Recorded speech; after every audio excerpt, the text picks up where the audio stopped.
Et c'est parti pour un petit topo sur la réglementation, la location meublée et saisonnière. Donc tout d'abord, ce que vous devez savoir, c'est que la réglementation est complexe. Alors qui dit complexe ne veut pas dire que vous devez absolument abandonner cette vidéo tout de suite. Au contraire, je suis là pour ça, pour vous expliquer les choses de manière un peu plus facile et un peu moins réfléchie que ce que ça pourrait être. Mais c'est complexe et c'est pour cela d'ailleurs que l'État vous propose généreusement un abattement de 50% si vous déclarez en micro-BIC. Bien évidemment, vous vous rendez compte que si l'État vous propose cela, c'est que ce n'est pas intéressant pour vous. Vous avez tout à fait intérêt à déclarer tout cela en réel, voire réel simplifié, comme on peut l'appeler, qui ne change pas grand-chose par rapport au régime réel. Mais nous verrons tout cela dans une prochaine vidéo. Aujourd'hui, on est là pour discuter de la réglementation, c'est-à-dire de la base qui va vous permettre de ne pas payer d'impôts sur votre location meublée. Donc tout d'abord, ce que vous devez savoir, c'est que l'environnement est complexe. Qui dit complexe dit qu'il faut commencer par un bout et finir par un autre bout avec des mots simples pour que vous soyez capable de maîtriser tout cela. Nous allons donc aborder les différentes notions petit à petit. Tout d'abord, premièrement, est-ce que vous devez déclarer vos revenus quand vous louez en saisonnier et en meublé? La réponse est bien sûr oui, ça c'est sûr et certain. Les petits malins qui vous diront le contraire vous racontent n'importe quoi. La fiscalité est d'ailleurs sur le principe assez élevée en location saisonnière et meublée. En fait, c'est la même que pour la location classique, c'est-à-dire concrètement les prélèvements sociaux à laquelle vous ajoutez votre tranche marginale d'imposition. Donc la tranche marginale d'imposition, c'est ce que vous avez au niveau de votre taux maximum d'imposition si vous êtes dans une tranche à 14% ou 30% dans la plupart des cas. Quand vous additionnez cette tranche marginale d'imposition et les prélèvements sociaux, vous vous rendez compte que ça peut vite faire très mal et mettre à mal votre rentabilité. Heureusement, il y a le réel simplifié qui va vous permettre d'amortir votre bien. Et c'est pour cela qu'il est intéressant de louer en meublé. Mais qui dit réel dit qu'il faut prendre en compte toutes vos charges. Et toutes les charges, c'est aussi tout l'environnement de la réglementation complexe de la location meublée. On va attaquer par le petit bout de la lorgnette, les premières définitions de l'environnement fiscal et réglementaire de la location meublée. Vous devez vous familiariser avec quelques termes. Le terme CFE, cotisation foncière des entreprises, l'ex-taxe professionnelle. Vous devez aussi connaître la taxe de séjour. Vous devez connaître la taxe d'habitation parce que vous en êtes exonéré. Il faut bien faire attention à ça pour ne pas vous faire avoir. Au niveau des autorisations, il faut quoi?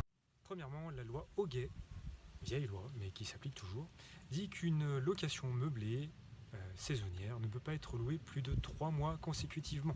Sinon, c'est une location meublée classique, voire une location nue s'il n'y a pas de meubles. Ensuite, ce que vous devez savoir, c'est que la réglementation a quand même pas mal bougé depuis quelques années en ce qui concerne la location meublée saisonnière, dite également location de courte durée.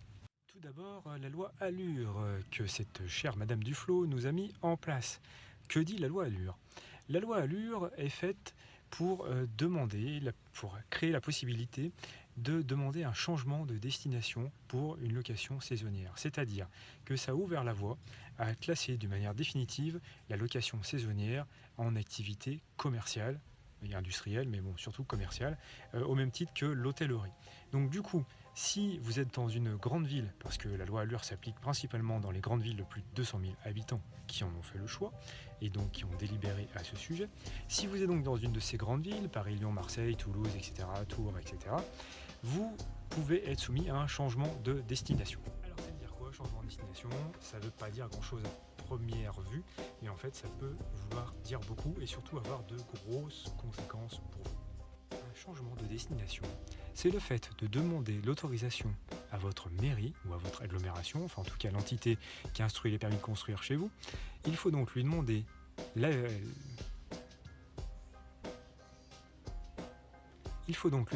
l'autorisation de transformer votre local à usage d'habitation en local à usage commercial. Souvent, ça pose pas de problème particulier, sauf dans certaines villes, enfin on va dire sauf à Paris, où là, ils vous demandent des conditions absolument démentielles. Alors je rentre pas dans le détail, vous avez ça dans l'article dont les coordonnées sont en bas de la vidéo. Mais enfin, en gros, Paris a interdit la location saisonnière car les conditions pour un changement d'usage sont tellement strictes que vous n'avez pas d'autre choix que de louer en classique. Ensuite, qu'est-ce qu'on a comme loi? On a une loi assez récente de 2016, la loi pour une économie numérique. Alors quel rapport avec la location saisonnière, vous me direz? Le rapport, c'est que la loi pour l'économie numérique, le but du jeu, c'est de faire payer l'économie collaborative à un impôt tout à fait normal par rapport aux autres activités. Du coup, la location saisonnière entre en plein dedans, mais alors en plein dedans, parce que Airbnb étant le grand Satan du mal, il fallait bien réussir à le taxer de manière supplémentaire. Donc, qu'a instauré cette loi pour l'économie numérique? Et bien concrètement, les communes de plus de 200 000 habitants ou agglomérations de plus de 200 000 habitants qui ont fait le choix, donc qui ont délibéré en ce sens, peuvent instaurer un permis de louer, c'est-à-dire une autorisation que vous devez demander en mairie pour pouvoir louer. Cette autorisation vous donne droit à avoir un numéro, petit numéro que vous aurez à mettre sur toutes vos annonces. Le plus rigolo là-dedans, c'est que Airbnb joue parfaitement le jeu et vous dénoncera à coup sûr si jamais vous louez plus que la durée normale qui est prévue par cette délibération, normalement 120 jours par an. Voilà, on a fait un petit tour sur la réglementation d'une manière générale. Maintenant, on va rentrer un petit peu plus avant sur la partie que devez-vous connaître au niveau réglementaire, mais au niveau local ce coup-ci, pour investir de manière sereine. Oui, c'est pas une nouveauté. Tout le monde sait que Airbnb n'est pas vraiment bien vu de partout. Il faut donc être un petit peu prudent. Premièrement, regardez le règlement de copropriété de la résidence dans laquelle vous voulez investir. Si le règlement de copropriété interdit la location saisonnière, n'y allez pas. Alors ça vous paraît évident, mais on a quand même pas mal de gens qui viennent sur le site Eldorado Imo et qui nous posent comme commentaire je viens d'investir dans une résidence qui interdit la location saisonnière de courte durée, pourtant c'est ce que je veux faire, que dois-je faire? Deuxième question qu'on a souvent sur le site, je suis locataire de mon logement, est-ce que je peux sous-louer en Airbnb? Eh bien, contrairement aux idées reçues, oui, vous pouvez tout à fait. Il vous suffit de demander l'accord de votre propriétaire, et votre propriétaire n'est peut-être pas si bouché que vous le pensez. De toute façon, ça ne vous coûte pas grand-chose de demander l'avis, alors faites-le. Donc ça y est, on va dire que vous avez investi, vous avez votre petit Airbnb à vous tout seul. Qu'est-ce que vous devez faire au moment de la mise en location? Alors de toute façon, c'est pareil pour une location meublée que vous louez à l'année dite classique. Quand vous mettez en location, dans les 15 premiers jours après la mise en location, normalement vous ne devez pas dépasser ce délai. Jusqu'à maintenant, l'administration fiscale était plutôt tolérante parce qu'elle était bien contente que vous payiez. Mais bon, ça risque de se tendre un petit peu. Donc vous avez un formulaire qui s'appelle le formulaire POI que vous devez remplir et envoyer au greffe du tribunal de commerce le plus proche de chez vous, en tout cas duquel vous êtes rattaché. Ce tribunal du greffe de commerce, ce greffe du tribunal de commerce, va vous donner une immatriculation au RCS, registre du tribunal de commerce, registre commercial, avec un numéro de SIRET qui montrera que vous êtes immatriculé en tant que loueur meublé non professionnel. Alors ça ne veut pas dire que vous serez une entreprise, même si vous dépendez du service fiscal des entreprises, ça veut dire que vous êtes tout simplement dépendant du statut LMNP et c'est justement le statut intéressant que nous verrons dans la vidéo sur la fiscalité. Alors ces petits trucs administratifs, ça fait pas tout, vous devez aussi penser à vos locataires parce que les locataires ils sont pas toujours gentils avec vous. Vous devez donc avoir un contrat de location saisonnière qui soit blindé. Donc encore une fois, cette vidéo c'est les conseils principes, c'est les grands principes qui sont expliqués.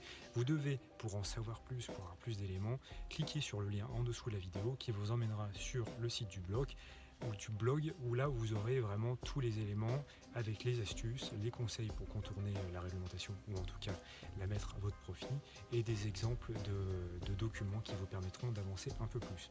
Mais dans les grandes lignes, pour que votre bail soit blindé, vous devez reprendre tous les éléments du bail type qui sont inscrits dans le cadre de la loi Allure. Vous devez avoir tous les éléments d'équipement qui doivent être prévus dans le cadre des décrets d'application de la loi Allure également. Et vous devez vous prémunir contre toutes les failles. Donc au niveau des assurances, vous devez appeler votre assurance pour être certain que vous êtes couvert si jamais votre locataire fait des conneries. Oui, parce que normalement, le locataire doit absolument souscrire une assurance villégiature quand il vient chez vous. Mais bon, si c'est pas le cas, vous faites quoi? Vous le mettez dehors, vous encaissez pas le loyer, vous pensez que vous avez le temps de vous retourner? Je pense pas. Vous devez donc prévoir le coup de votre côté. Vous devez également penser à tout ce que le locataire peut péter chez vous. Donc prenez un chèque de caution, prenez vos dispositions par rapport au code de sécurité du Wi-Fi, changez-le régulièrement pour éviter qu'il soit piraté. Faites attention parce que le bail en meublé comme en location nue est très encadré. Et encore une fois, les organismes gouvernementaux donnent toutes les clés aux mauvais locataires pour qu'ils puissent vous emmerder un maximum. Conformez-vous donc scrupuleusement à toutes les indications qui sont données par les textes réglementaires qui sont décrites dans l'article, notamment le fait d'annexer en pièce jointe les diagnostics énergétiques et la liste des équipements, source de contentieux qui est très récurrent. Voilà, petit tour d'horizon de la réglementation de la location meublée. Bien entendu, je vous le redis encore une fois, pour avoir tous les détails, les textes réglementaires, toutes les petites astuces pour s'en sortir et tous les conseils qui vont avec, cliquez en dessous à la fois pour vous abonner sur la chaîne YouTube pour avoir les vidéos suivantes et aussi sur le lien pour aller voir l'article complet. C'est un article qui fait 30 pages, qui nous a pris plusieurs mois à rédiger, l'article complet qui figure sur le blog Eldorado Imo. Je vous dis à très bientôt. Au revoir.